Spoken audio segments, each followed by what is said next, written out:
अस्सलाम वालेकुम dear students, आज हमने स्टडी करना है। हमारे पास सेल ऑर्गेनेल ये है, सब सेलुलर स्ट्रक्चर्स है, एंडोप्लाज्मिक रेटिकुलम। पहले हमने डिस्कस किया था राइबोसोम को, माइटोकॉन्ड्रिया को। आज हम डिस्कस करते हैं एंडोप्लाज्मिक रेटिकुलम को, जिसको हम सिंपल रिप्रेजेंट करते हैं ER से। E for endoplasmic, R for reticulum. तो एंडोप्लाज्मिक रेटिकुलम क्या है? ये हमारे पास network of interconnected channels. Endoplasmic reticulum is the network of interconnected channels. Interconnected channels interconnected channels का क्या मतलब है कि ये इस तरह का स्ट्रक्चर होता है, इसको हम चैनल बोलते हैं। इंटरकनेक्टेड का ये मतलब कि एक दूसरे के साथ अटैच होते हैं। यू इंटरकनेक्टेड चैनल्स कहाँ पे मौजूद होते हैं? ये मौजूद होते हैं, लेट सपोज ये हमारे पास क्या है, ये हमारे पास है सेल है, ये न्यूक्लियस है। तो न्यूक्लियस के इन्वेलप से, यानी न्यूक्लियर इन्वेलप से लेकर ये मौजूद होते हैं हमारे पास सेल मेम्ब्रेन तक। They extend from cell membrane toward the, या they are present between the cell membrane and nuclear envelope. Extend from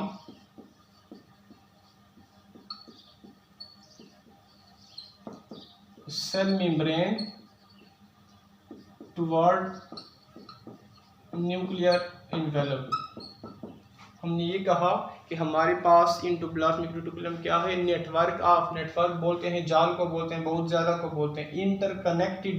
interconnected बोलते हैं, आपस में जुड़े हुए चैनल्स हैं। कहाँ पे मौजूद है? न्यूक्लियर इन्वेलप और सेल मेम्ब्रेन के दरमियान। अब एंडोप्लाज्मिक रेटिकुलम के हमारे पास दो टाइप्स हैं। There are two types of endoplasmic reticulum, यानी एंडोप्लाज्मिक रेटिकुलम को हम टू टाइप्स में क्या कर लेते हैं? डिवाइड कर लेते हैं। एक हमारे पास है rough endoplasmic reticulum. Rough endoplasmic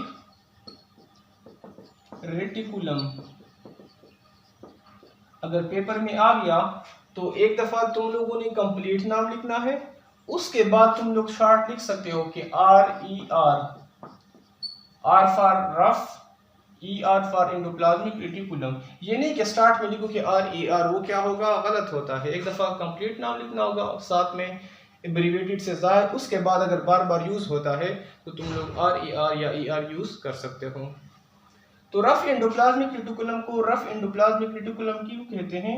ये भी क्या है? नेटवर्क है इंटरकनेक्टेड चैनल का, लेकिन इसके ऊपर दानों की तरह स्ट्रक्चर से रफ है, यानी ये हमवार नहीं है। इसका जो सरफेस है वो हमवार नहीं है। Granule like, dotted like structure है, जिसको हम नाम देते हैं राइबोसोम्स।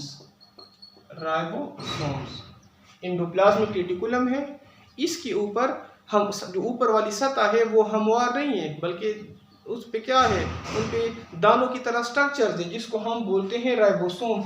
और इस राइबोसोम की मौजूदगी की वजह से इसको हम क्या बोलते हैं? Rough endoplasmic. रफ क्यों बोलते हैं? क्योंकि इनकी ऊपर वाली लेयर हमवार नहीं है। रफ एंडोप्लाज्मिक रेटिकुलम का काम क्या है? हमें ऑलरेडी पता है, हम ऑलरेडी डिस्कस कर चुके हैं कि राइबोसोम का काम है प्रोटीन को पैदा करना, प्रोटीन को बनाना। लिहाजा यहाँ पे राइबोसोम मौजूद हैं, इस वजह से रफ एंडोप्लाज्मिक रेटिकुलम का फंक्शन क्या है? The function of rough endoplasmic reticulum is protein synthesis. Protein को बनाना, प्रोटीन को पैदा करना, ये हो गया रफ एंडोप्लाज्मिक रेटिकुलम। हमारे पास एंडोप्लाज्मिक रेटिकुलम की जो सेकंड टाइप है उसको हम नाम देते हैं smooth endoplasmic reticulum. Smooth endoplasmic reticulum, जिसको हम सिंपल रिप्रेजेंट करते हैं एब्रिविएशन से SER। SER, लेकिन क्या होगा? कैपिटल में लिखना होगा। इसमें क्या है कि वही एंडोप्लाज्मिक रेटिकुलम है नेटवर्क के इंटरकनेक्टेड चैनल का, सेल मेम्ब्रेन से लेकर न्यूक्लियर इन्वेलप के दरमियान मौजूद है, लेकिन इसके सरफेस के ऊपर कोई राइबोसोम मौजूद नहीं है। इसकी जो ऊपर वाली सरफेस है वो हमवार है, कोई भी dotted like granule like structure कोई भी इसके ऊपर चीज़ मौजूद तो नहीं है, लिहाजा इसको हम बोलते हैं स्मूथ एंडोप्लाज्मिक रेटिकुलम। इसका फंक्शन क्या है? इसका पहला फंक्शन है lipid metabolism. Lipid metabolism, lipid metabolism किस चीज़ को बोलते हैं? लिपिड बोलते हैं हमारे पास ये मैक्रोमॉलिक्यूल है, ऑर्गेनिक कंपाउंड है, जितनी भी हमारे पास चर्बी है, फैट्स है, ऑयल है, वैक्सीज है, जितनी भी चर्बी वाली चीज़ें हैं उनको हम क्या नाम देते हैं? लिपिड। मेटाबॉलिज्म बोलते हैं, वैसे तो हम मेटाबॉलिज्म को कहते हैं कि जिस्म के अंदर जितनी भी रिएक्शंस होते हैं उसको हम क्या नाम देते हैं? मेटाबॉलिज्म। लेकिन यहाँ पे लिपिड मेटाबॉलिज्म कि लिपिड को छोटे छोटे टुकड़ों में तकसीम करता है। लिपिड को मेटाबॉलिज्म यानी लिपिड को छोटे छोटे सब यूनिट्स में डिवाइड कर लेता है। तो पहला फंक्शन स्मूथ एंडोप्लाज्मिक रेटिकुलम का क्या है? Lipid metabolism. Second function smooth endoplasmic reticulum का है transport of materials. Transport of materials यानी ये एक किस्म के ट्रांसपोर्ट का काम करता है, क्योंकि ये सेल मेम्ब्रेन से लेकर न्यूक्लियर इन्वेलप के दरमियान मौजूद है, तो ये सेल से बाहर की चीज़ें उठा के सेल के अंदर की तरफ लेके आता है और सेल से अंदर की चीज़ें लेकर बाहर की तरफ लेके जाता है। ट्रांसपोर्ट किस चीज़ को बोलते हैं? तुम लोग गाड़ियों पे देखते हो ना कि ट्रकों पे ज़्यादातर होता है कि फलाना गुड ट्रांसपोर्ट कंपनी, ठीक है। तो ट्रांसपोर्ट का मतलब तरसील, एक जगह से चीज़ों को दूसरी जगह तक लेके जाना, तो इसका काम क्या है? Transport of materials. थर्ड जो इसका फंक्शन है detoxify harmful substances. Detoxify harmful substance. Detoxify, D बोलते हैं रिमूवल को, हटाने को बोलते हैं।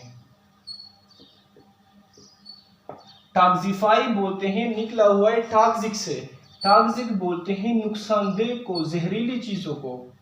यानी डिटॉक्सिफाई हार्मफुल सब्सटेंसेस का ये मतलब है कि अगर सेल से बाहर कोई चीज़ सेल के अंदर इंटर हुई और वो चीज़ सेल के लिए नुकसानदेह है, तो ये क्या कर लेता है? उसके जो जहरीला असर है उसको ख़त्म कर देता है, यानी उसको मार देता है कि वो सेल को नुकसान ना पहुंचाए।